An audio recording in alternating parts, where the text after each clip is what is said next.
Saltburn. Everyone's been talking about this film, and I was also asked by one of my subscribers to check it out, but I didn't know this film's impact would be so big that people I knew in real life would ask me to make a review on it. So I watched it, and it was interesting to say the least, bewildering to say the most. I feel like a lot of the things I did pick up, however, have already been discussed before. Oliver's personality or lack thereof, the Greek mythology symbolism, and the symbolism of Shakespearean work. There's endless things to dissect in this film. It was a really well done visual project. But the one strange thing I couldn't help be fixated on was the use of color and font in this film. Let me explain. You see, throughout this whole entire film, I noticed that a lot of things were done visually and on purpose. And what plays a huge role is the way colors and font were used in this film to convey different emotions, different feelings, and different themes. And in the way the film does it, it's such a subtle thing, but it is so symbolic, I needed to discuss it in length. Since everybody else has discussed the characters themselves and the events of the film itself, I thought I'd give a different perspective. So, without further ado, ladies and gentlemen, let's get right into it. But if you don't know who I am, hi, my name is Deborah, a student singer-songwriter and everything else in between, and I talk about my favorite movies and TV shows, and well, here is my analysis. So first off, let's start with a font that is very prevalent for the whole entire film and for its promotion rollout. The font that is in the title sequence. It actually does not have an official name because after doing research, I found out that it was a custom font created for this film alone. It's a very unique font. And yet at the same time, I also felt it was super strange to place such a font in a film that is made for the year 2006. This font, it feels like it should be in a sort of play or a medieval film, or even somewhat of an animated film as well, as the font itself is extremely animated compared to the scenery and everything that is the substance of the film. Even though this is not a musical breakdown, and there's somebody else who's probably talked about the musical score of this film, I did find it such an interesting juxtaposition of the music and the font versus the actual scenery that we are watching. The song that is used is called Zadok the Priest, or Zadok the Priest. Zadok the Priest was created by George Friedrich Handel. It was an anthem that was composed for the coronation of George II in 1727. Zadok the priest was descendant of Aaron from the brother of Moses. He was appointed as high priest by King David after the rebellion of his son Absalom. The story of Absalom is a very interesting biblical read, and it's one of my favorite stories in the Bible due to its absolute tragedy towards the end. But Zadok is also the same priest that anointed Solomon, King David's son, as king. The specific part of the song that is used for the entrance of the film is "Rejoice, rejoice, God save the king, God save the king." I find that this is so interestingly used because it is as if the film is introducing us to the coronation and to the crowning of Oliver as the king, because nobody else is being introduced in the scene. It is as if as he's walking through the halls of Oxford, he is walking into a sort of, well, his own coronation. This does feel quite off because Oliver is the complete opposite. And I think that's what the film is actually trying to portray. Saltburn has also mentioned another biblical reference in one part of the film. When Oliver sees his professor and he's talking about the reading list for the summer, the professor mentions that the King James Bible was also on there, correlating with the same history of Zadok the Priest, the song. Oliver says that he read all of the books on the summer list, and the professor asks if he's actually insane because that also includes the King James Bible and that the reading list was optional, therefore already casting doubts on Oliver's character. Was he actually telling the truth that he had read all those kinds of surmountable books during the summer vacation, or was it another one of his lies? Now I know what you're thinking. Okay, Deborah, so there is a medieval and biblical reference that is intermingled with the music and font in this film. Great. What else does it do? Well, I think it sets the tone as an introduction for Oliver. The fact that the song is used for a coronation of a king, it feels as if the story is trying to give a sort of coronation to Oliver, since he is the narrator of this film. And since he is the unreliable narrator of this film, of course he'd portray himself as someone who was great, as someone who is a victim, but also someone who is triumphant in this story, despite other people being the victim of his actions. It is as if he's walking in with this holy aura, despite being everything else but, showing the eventual duality that is of Oliver's character. He appears innocent, meek, holy, and appears to have qualities of that you would describe to a great valiant king. But in the inside, he is the complete opposite. He is obsessive, needy, lusts after everything that belongs to others, and virtually kind of has no soul.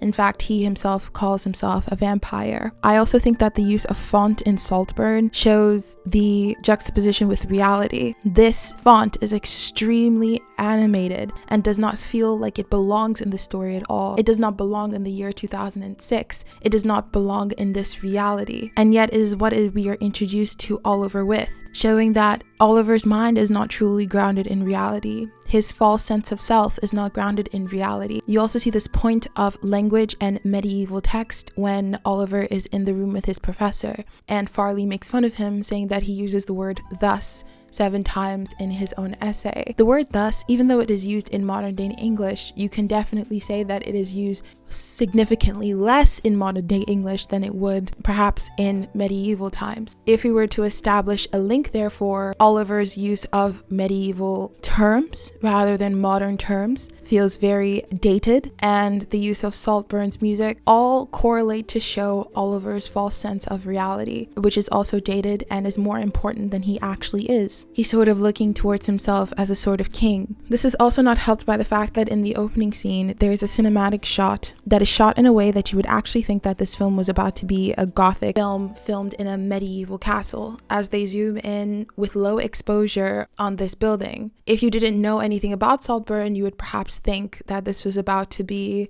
a gothic medieval film of some sort, and yet it turns out to be the complete opposite. But anyways, let's move on to the colors. So let's start with the original color palette of the movie, brown and beige.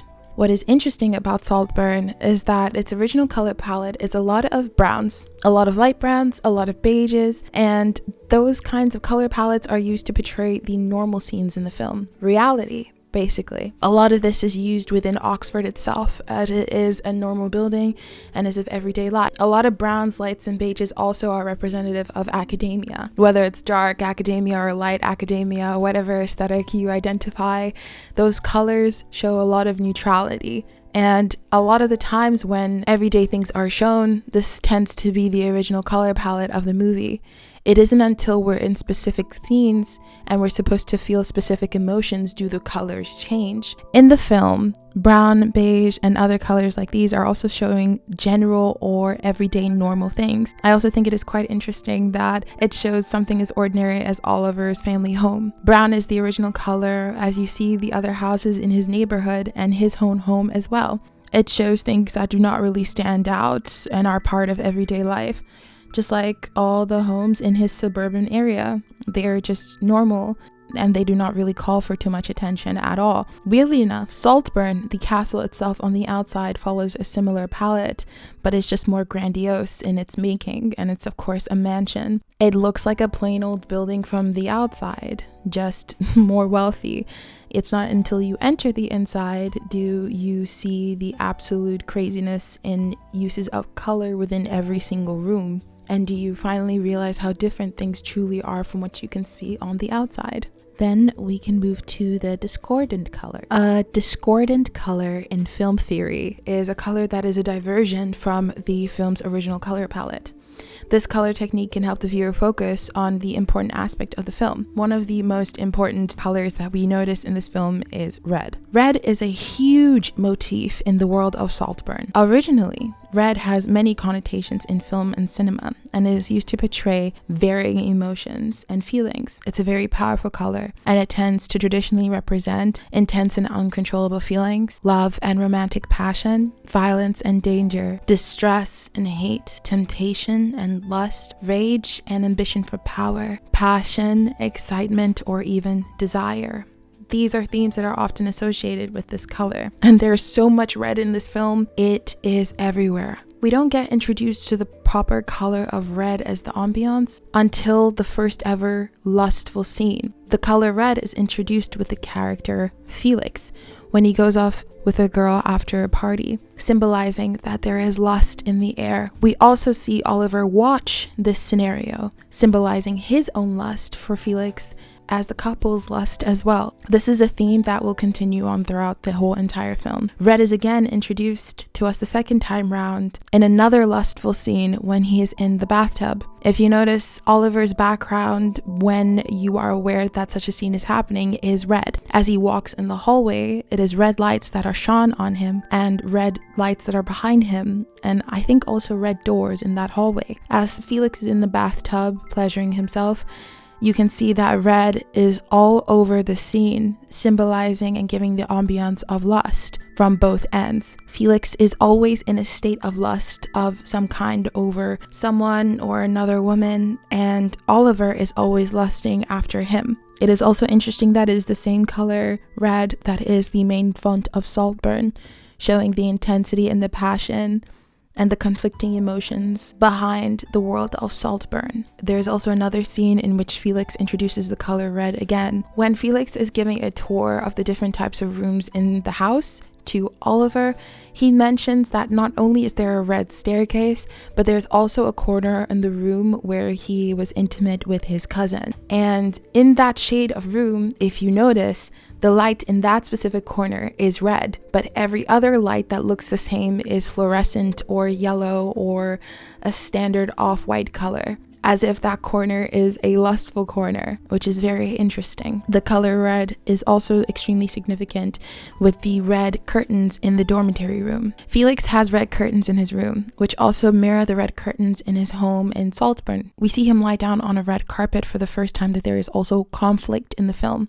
with red curtains, which is a very odd choice for a dormitory room, might I add. This is where Felix and Oliver first actually show conflict within their friendship, as everything was just fun and entertaining before. We see that Felix is perhaps getting bored of Oliver in this scene, or does not like Oliver constantly being around him all the time, or does not like being babied by Oliver. I think this red room is also strangely foreshadowing his death, as it would also mirror the red curtains in the house of Saltburn where he would eventually die. Now, bear with me on this one, of course, but I also think something that is important with symbolism is how the curtains are shaped. Hear me out. In the scenes where he's in this red room, the curtains are still open. In fact, there's a scene where he sits in front of the red curtain and the light shines behind him, giving a strange sort of god-like look. But I'll get into that a little bit later. But it's not until his death do those curtains finally become closed and that light fully disappears. When the red curtains are closed, it is as if Felix was the light of his family and the light of the people around him. And that's why so many people idolized him and loved him and wanted to be around him. He was a sort of light. And when he dies, this light disappears. And when the room finally closes, there is nothing left to shine left in that room.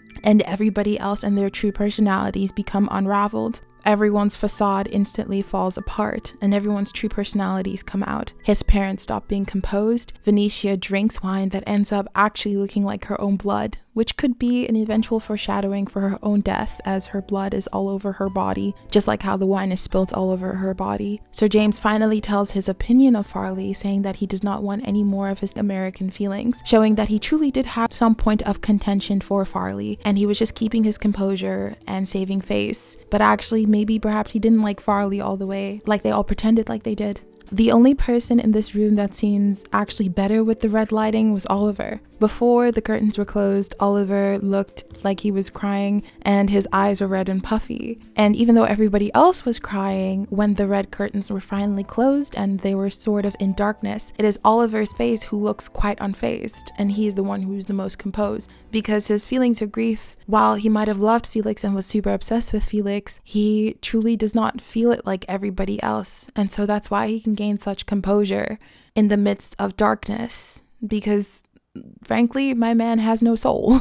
Red also symbolizes a lot within the family.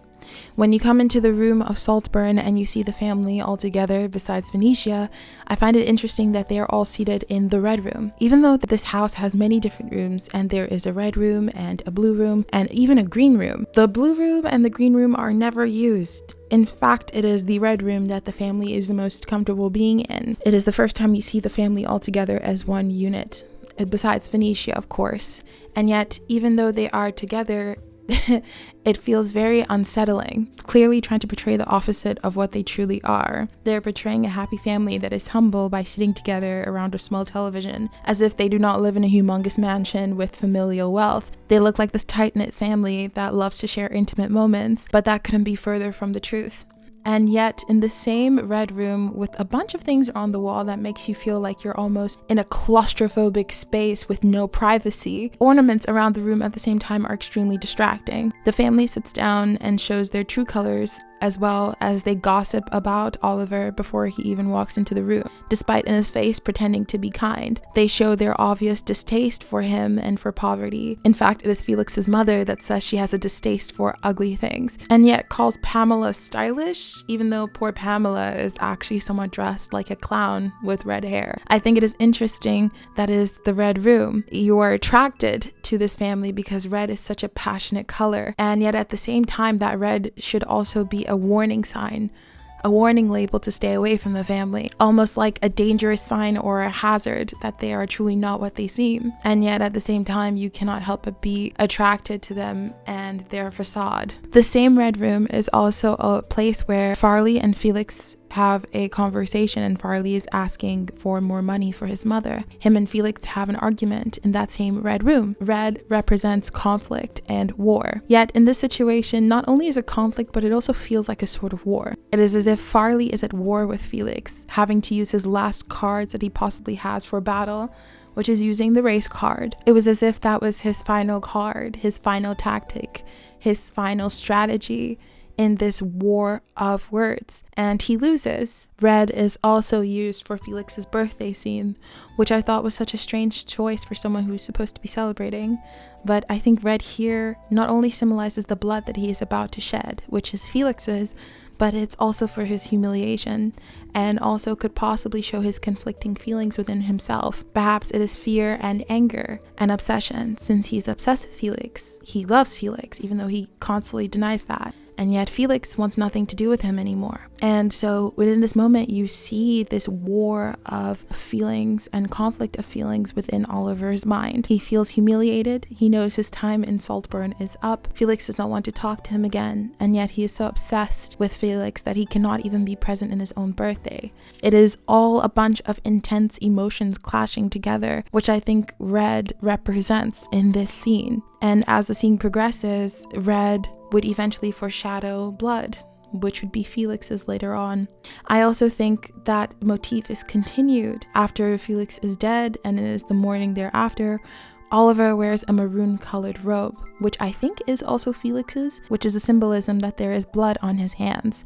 This is the first time we've seen him in such a robe. Not only is it Felix's robe, but he's also sort of wearing Felix and Felix's blood on him. It's so strange, but at the same time, this is a man who also tried to fornicate with Felix's grave, so it's not far-fetched to say that with this robe, not only is it symbolizing his blood on his hands, but also wearing Felix in a way and trying to be in his skin. Not to mention, he also wears Felix's aftershave, showing you just how far he's willing to go to be in Felix. Strange, truly.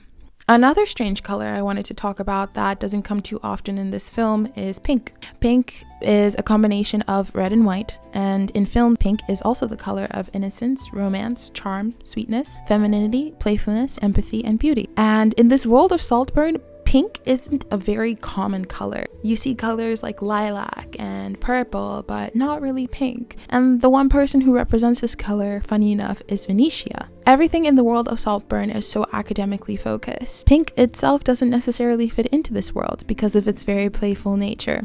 When Venetia embraces it, I always thought it was quite interesting because when all the boys were playing tennis, Venetia is in this pink party outfit, almost as if she was in a costume, while the rest of the boys assimilated to the aesthetic of Saltburn. Despite growing up in familial wealth, a lot of the times when you see Venetia, she's dressed not as if she belongs in this castle. The first time you see her, Venetia looks completely different from the rest of her family in her pink bra and colorful printed pants. It's such a strange combination, and from the beginning she is separated from her family even though she is in her family. And a lot of the time she takes on the persona of a party girl, as if she is otherworldly and does not belong within that castle. In fact, I would argue she looks the most 2006 than everybody else. This could perhaps show that she is still very much a child on the inside, or at least very lost. But just like a young girl that she is on the inside, not only does she like to play with things, but she would also easily discard them. It is very few times that you see her with an outfit that sort of represents the idea of Saltburn in this velvety orange brown. It is the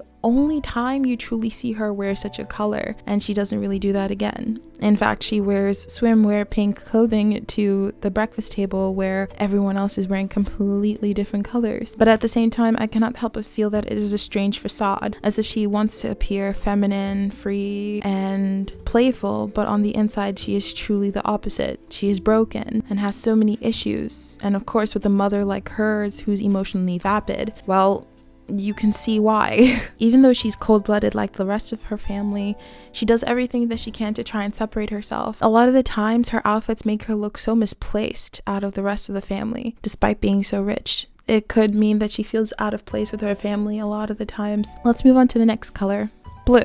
Blue is also equally one of the most cited colors in the world of Saltburn, and it is close to being used as much as red in this film. Blue a lot of the times can mean different things. It can mean coldness, isolation, melancholy, depression, and sadness. It can mean passivity, but it can also mean calm, faith, loyalty, tranquility, harmony, unity, trust, and also represents water. In the world of Saltburn, blue is used in a lot of vital scenes, just like red, but it is used in a lot of vital scenes of rejection, and I believe it also has its own motif within the film. So one of the few times we see blue in the first half of the film is with rejection.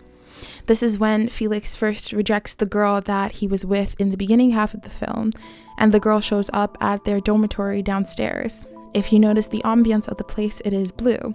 Not only that, but she's also wearing blue, showing her sadness and her heartbreak. That same shade of blue is also in another scene that has to do with rejection. When Felix finds out that Oliver lied to him about his whole entire family, Felix rejects Oliver and rejects his explanation. In this same scene, you notice two things. First of all, Felix is wearing red, which means that he definitely feels betrayal and anger and a lot of intense emotion. And yet, at the same time, this is a huge contrast to the ambiance of the place that is blue. And Felix stands out in this place because he, as a person, tends to stand out in a lot of things, versus Oliver, who doesn't, who is constantly changing his personality and shaping his personality to fit in with what everybody else wants. In this same scene, Oliver is also being rejected, and the blue motif comes back again. This blue motif is also finalized at Oliver's party, where Felix goes into the maze with another girl, and it is the last scene before his death. If you notice, Oliver gets rejected by Felix one more time. In all these three scenes, Oliver has been a rejected person, and in all of these three scenes,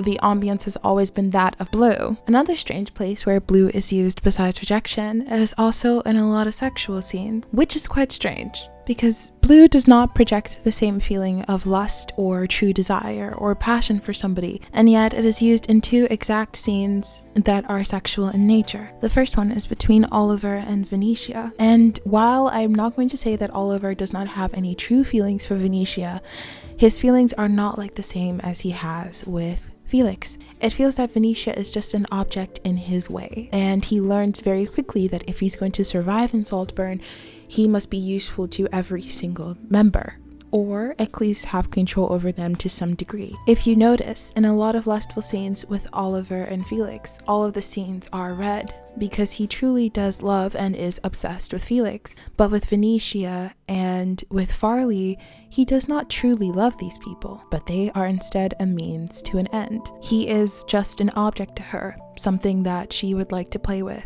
and he knows this. Certainly a strange scene to say the least, but it is not one out of love or desire. It is one out of strategy. Same thing with Farley. As you can see, he does not truly like Farley, and yet he does this because he knows this is Farley's weakness. He knows that in this moment, he also has control, like he does with Venetia. In my personal opinion, the blue here represents tranquility and control. He's controlling Venetia's nature to benefit him, and he's trying to control Farley in order to benefit him as well, therefore tranquilizing the both of them, making them useful tools for him. Is he completely successful in this for a permanent amount of time? No, but he knows that it can bide him time to survive at Saltburn. Another color is green. So green is the symbol of ecology, of nature. It can sometimes be seen as a holy color depending on its shade, and others see it as a lucky color. A lot of the times we see green, it is truly within nature, within the trees. Most of the times when we are exposed to a lot of green is actually on the way to Oliver's home and in Oliver's house himself. This is interesting because, like I said previously, in the Saltburn mansion, there is in fact a green room. It's a deep shade of green, but it is never used. In my personal opinion, that shows that how this family goes from one extreme to the other. Passion, anger, conflict, war, contradiction. There's never any in between in this family. There's never any blue room of serenity and peace or yellow room of happiness, because this family is not a happy family. However, if you look at Oliver's home, that is deemed as boring, you see something completely different. Green is the internal color of Oliver's family home, representing a sense of grounding and a sense of normalcy, safety, and security, which is the complete opposite of what you get at Saltburn. As you enter the house that belongs to Oliver, you get this feeling that his home life was quite safe and secure. He instead is the difficult one. But at the same time, you can also sense that this sense of security, safety, and normalcy is also quite boring to Oliver. I don't think Oliver really enjoys anything that is normal, but is always attracted to everything that is extreme, that is shiny. As Venetia says, his familial home is green, and that is the home that he's actively running away from. Normalcy, security, grounding, and safety, that is something that he does not run towards. He instead runs towards the opposite, which is Saltburn. Another color I noticed that popped up once was white. This is a little bit of a doozy, but stay with me. So a lot of the times white represents protection, love, reverence, purity, simplicity, cleanliness, peace, humility, precision, innocence, and youth. White is a very interesting the color of Saltburn, because in a lot of scenes you do not see pure white, and it is only found in specific places. The rest of the times everything is more beige or cream. But what was more prevalent with white the day of Oliver's birthday party? You see, Felix has a white shirt, and the only time we see him in white and another color is when he meets Oliver for the first time with his bike. In this first shot, he is the most sort of helpless that we've ever seen him. It gives him a strange sort of angelic aura. Couple this with the next time that he wears white, he wears not only white but angelic wings, which points to the Greek mythology, the story behind Icarus. So in my personal opinion, I think the white here symbolizes that aura of angelicness and purity, not the sense that Felix is pure, but it is how he's sort of perceived in the story with this halo effect around him. Now, if you guys don't know the mythology behind the story of Icarus, there is another creator who went into this in extreme depth, but in short, the story of Icarus in Greek mythology was Icarus was the son of a master craftsman called Daedalus. I don't know how to pronounce that name. And that was the architect of the labyrinth of Crete, the same exact labyrinth / maze that we see in the world of Saltburn, the one that Oliver plays with in the library study. One of the enemies that is placed in the labyrinth, King Minos, escapes from the labyrinth. King Minos suspects that Icarus and his father had revealed the labyrinth secrets and imprisoned them. So as a result, Icarus and his father escaped using the wings that his father constructed from feathers, threads, blankets, clothes, and beeswax. His father warned Icarus of first complacency and then of hubris, meaning he instructed him to fly neither too high or too low, neither too high and close to the sun, because then his wings would melt, and not too close to the sea, because then his wings would get damp, in both situations preventing him from flying. Yet Icarus ignored this and flew too close to the sun, causing his wings to melt. Icarus as a result fell from the sky and plunged into the sea. and drowned. You can kind of see the sort of symbology with Felix himself. Felix became too comfortable and complacent in his cycle of bringing in not only friends into the world of Saltburn and into his home, but continuing his savior complex cycle. I truly do think that Felix has a slight savior complex, as his mother mentions it, that he cannot be trusted because he brings home sort of everything and everything. I'm paraphrasing, but those are along the lines of what she says. So it tells you that Felix flew truly too close to the sun by bringing Oliver home, and it caused his downfall. But I don't know. That's just my opinion. You guys can tell me how you guys feel in the comments down below. Thank you guys so much for watching this video, and I really enjoyed watching Saltburn. Thank you guys so much for watching, and I will see you guys in my next video. Okay, bye!